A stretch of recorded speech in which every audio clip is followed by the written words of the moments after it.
Okay, we're live now. Thank you. Good evening, everyone, and welcome to this variance hearing. And we will begin by acknowledging that we are gathered in Mi'kma'ki, the ancestral, present, and future territory of the Mi'kmaq people. Today, we gather with the intent followed by the living peace and friendship treaties with respect, cooperation, and coexistence. And we are thankful for that opportunity. I'd like to welcome all the members of council, and we have some guests with us, as well as the people who may be watching us on YouTube.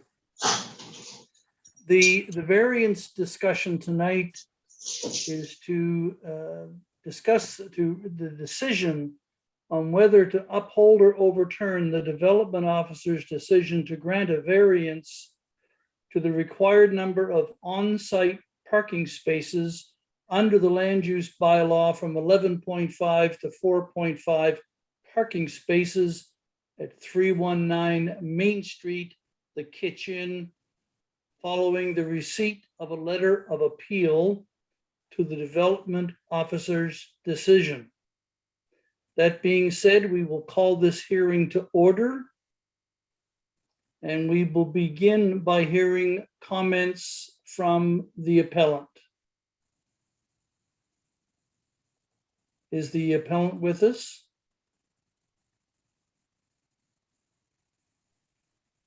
Your worship, I'm not sure the appellant knows that they're the appellant, but I see that the Delaney Cox household, someone is on the call. Yes. From there. That makes you folks the appellant.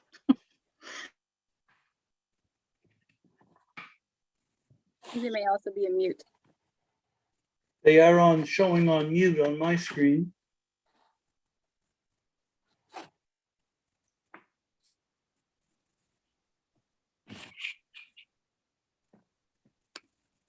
Can everyone hear me? Yes, we can. Welcome. My apologies. Would you care to comment as the appellant to the decision of the development officer? The question, I believe, is if the variance is granted, where will the vehicles park? Okay. Do you have a notion of where you would be concerned that they might park? On Main Street. Okay. You're saying that she is not supposed to have as many as 7 parking spaces? That's the variance, 7? Her variance is for 7 required spaces, yes. Okay. Where are those cars supposed to park when they come and visit? The development officer, would you care to discuss your rationale for that? Sure. So for this specific site, I looked at the fact that there is some public parking that is in front of the property. There are about 3 spaces there. The whole frontage of that property is about 144 feet long. There is a good 60 feet between the lamppost and the utility pole to the east. That would allow for a standard parking space of 10 by 20. So that would allow for 3 there.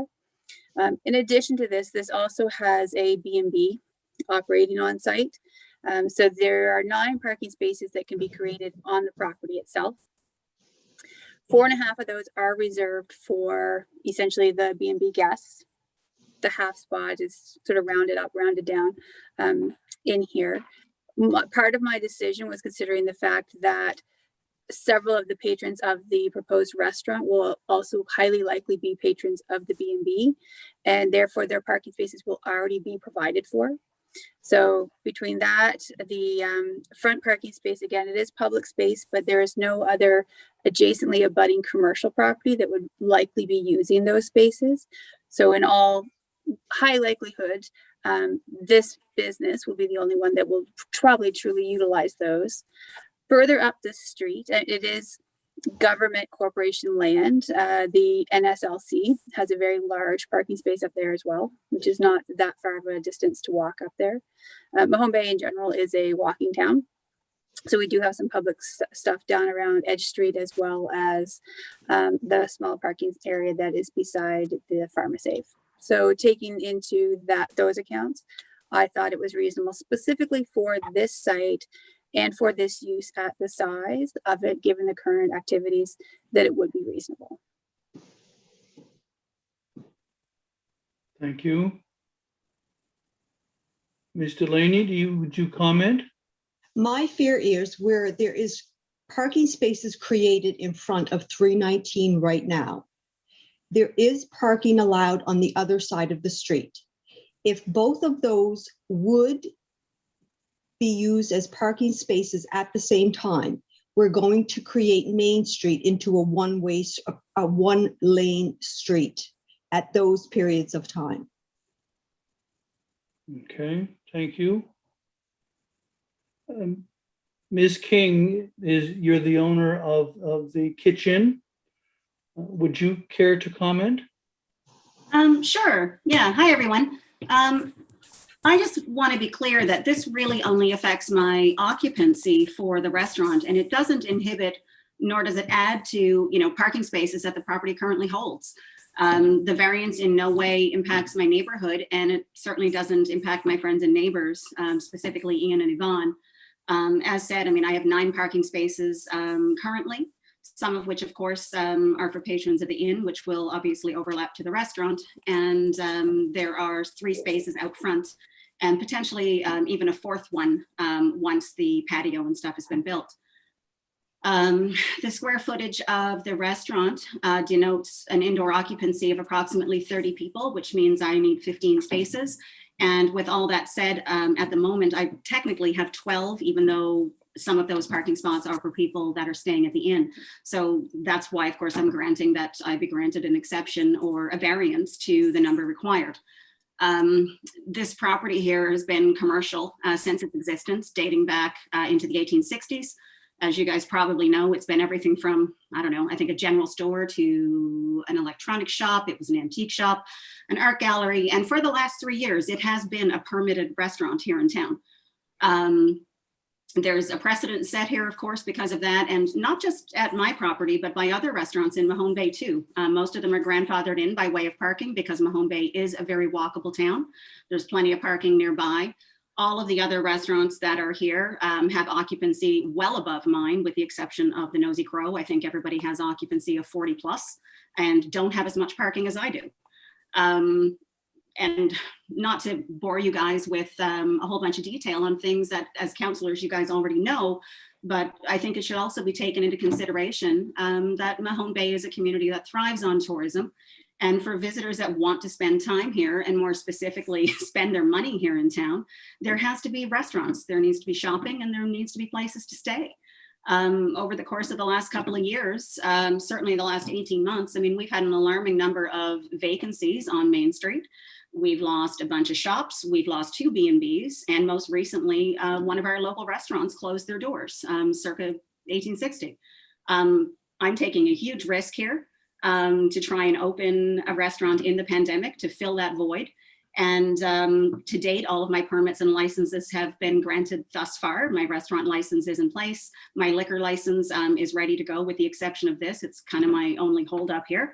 And just, I guess, to surmise, again, the parking variance doesn't affect my friends or neighbors. I don't get more parking, I don't get less parking. What it means is that I get fair occupancy for the square footage in the restaurant that I currently have. And it's allowing me to fill what I feel is a need in the community. It allows me to continue to employ local people. And ultimately, at the end of the day, it allows me personally to try and earn a living during what has been an incredibly difficult time in the tourism sector, of which our town is a big part of.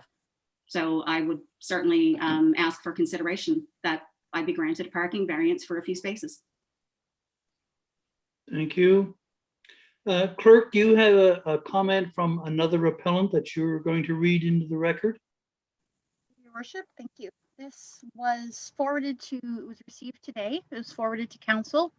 It is not yet in the meeting package that's displayed on the website, but it will be added probably tomorrow. This has been forwarded to council, but given the nature of the hearing, I thought it best to read it into the record.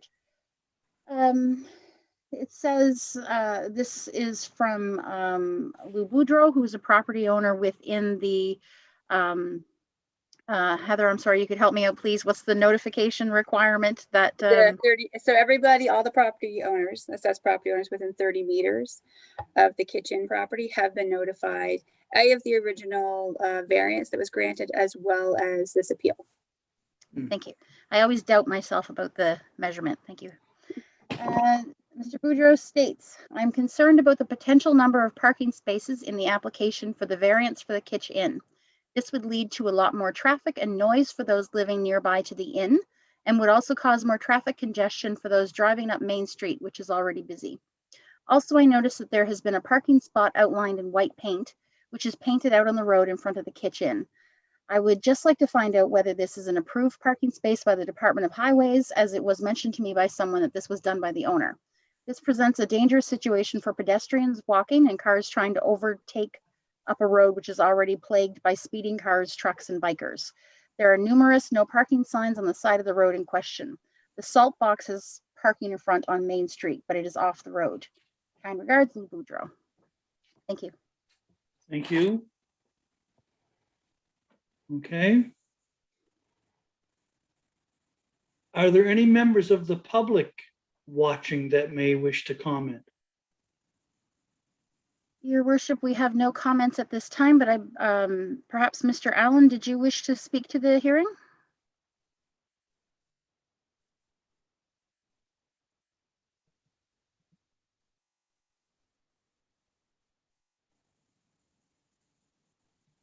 Having trouble getting unmuted. No, not really. Thank you for the opportunity.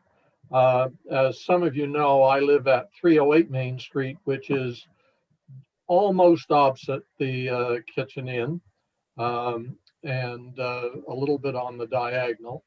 But my interest in attending was simply to learn a little bit more about the variance and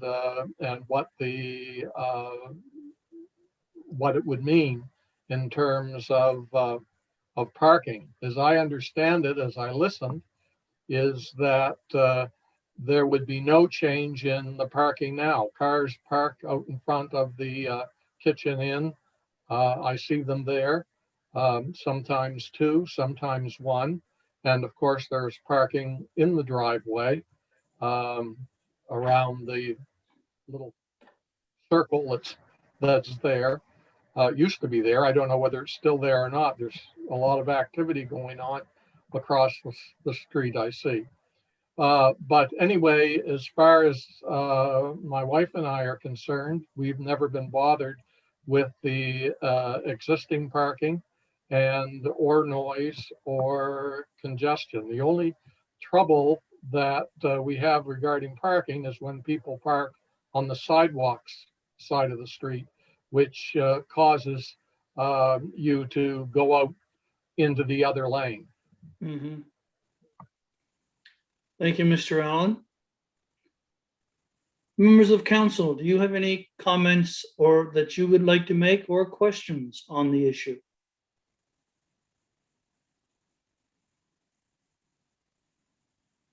Councillor Feeney. Mayor, as I see this, I mean, we do have a distinct and separate issue from the one that Mr. Allen brought up about the challenges of parking on the sidewalk side of Main Street. Not only in that particular area of town, but along Main Street through the entire, downtown corridor. And as I understand the situation, that's a separate and distinct issue from the specific parking issue from Ms. King and the variance that has already been granted. As I understand council's role, to overturn the variance, we would essentially be saying that we disagree with the development officer's interpretation of the land use bylaw. And therefore we would be saying by overturning the variance that we disagree with her interpretation of the land use bylaw. And from my vantage point at this moment, like I don't have any reason to disagree with the development officer's interpretation of the land use bylaw. And therefore, you know, I feel that the variance should be maintained. Thank you. Councillor Carver. I have a question, which is, did all the neighbors receive a copy of the development officer's report? The report, no, that is submitted specifically to the hearing here, but they were all mailed a letter notifying them of the hearing today. Oh, that helps me then, because the issue for council is that this process is different from other kinds of hearings. And I was curious to know whether the residents and the neighbors were aware of that, and that there are very strict conditions under which we're operating at this point. When I send out the original letter, I do include a list of the Municipal Government Act statements around the variances and their process for appeal for that. So I send a little bit more of the detailed stuff up at the front. Thank you. Okay. I guess the point was that I found it hard enough as a counselor to unravel it all, to make some sense of it, because it was so different, and that it may be, it's a complicated issue and a complicated process, although it seems simple. Thank you. Deputy Mayor? Yeah, so I agree with Councillor Finney around the I guess for me sort of seems very straightforward around what the development officer has sort of recommended and done, and basically what council will do. But I also want to acknowledge that the appellants have a concern that maybe it doesn't need to, from my perspective, doesn't need to impact on the granting of the variance. I think the concern is people who might have errant parking habits, whereby they might park in spaces where they're not supposed to. And I think that's, from my side of things, is a case of maybe having conversations with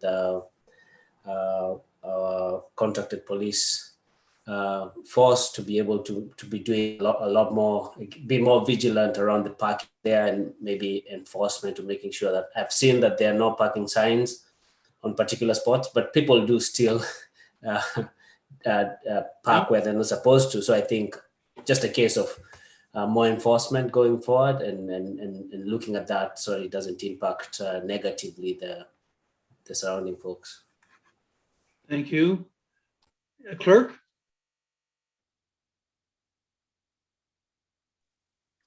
Just to clarify, it's actually easier than that, because parking enforcement is done by our bylaw enforcement officer, so it's not even as difficult as a simple call to the RCMP. And certainly if there are concerns about a certain area or whatever, we encourage anyone to email clerk@townofmahonebay.ca or call the main line 624-8327, and we will get our bylaw enforcement officer looking into those areas. Okay. Councillor Burdick? Thank you. The variance seems to be quite reasonable in this situation. I do know that parking is an issue everywhere in town, but this is a commercially zoned property, and the explanations of the development officer in this case seem quite reasonable. So I don't see any reason to overturn this decision. Thank you. Other councillor now? Yeah, I agree with what's been said. I don't think any reason to overturn it. I just want to make reference to the white line that was painted out front of the kitchen.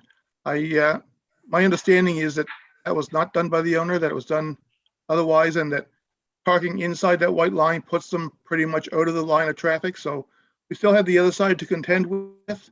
But like has been said already, that's common throughout the whole length of Main Street. So if they're pretty much off the road there, I don't see any problem with it at all. Yeah, I understand from the different discussions that have gone on over the last few days that the distance from the center line on the roadway to that white line is as is legally required. And if you are parking on the inner side of the white line, you are not parked in a roadway. That's my understanding of it. Yep. CAO is nodding there in the darkness.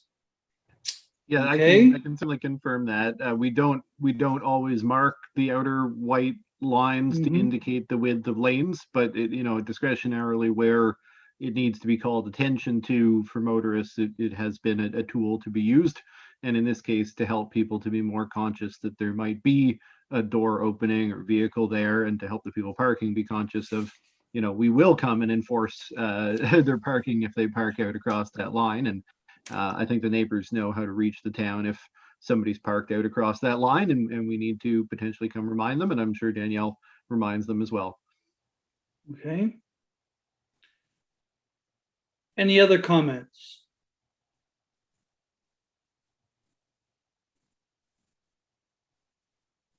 I believe we should have a motion to uphold the development officer's decision. Councillor Wilson? So moved, I think. Councillor Now seconds. It's been moved and seconded that the decision of the development officer to adjust the parking spots required for the kitchen business as described, that the decision be upheld. All in favor? Motion is carried. Thank you. Thank you. Thank you for your consideration, guys. Thank you, Heather. Thank you, everybody. Thank Thanks, you very Heather. much, everybody. Have a Good lovely. piece of work. So we're going to entertain a motion to adjourn the hearing. Motion to Moved adjourn. by Councillor Carver. Do we have a seconder? Councillor Wilson, all in favor? Bing, motion's carried. We reconvene at 7 o'clock. You'll have to leave this Zoom and go to the other one. There you go.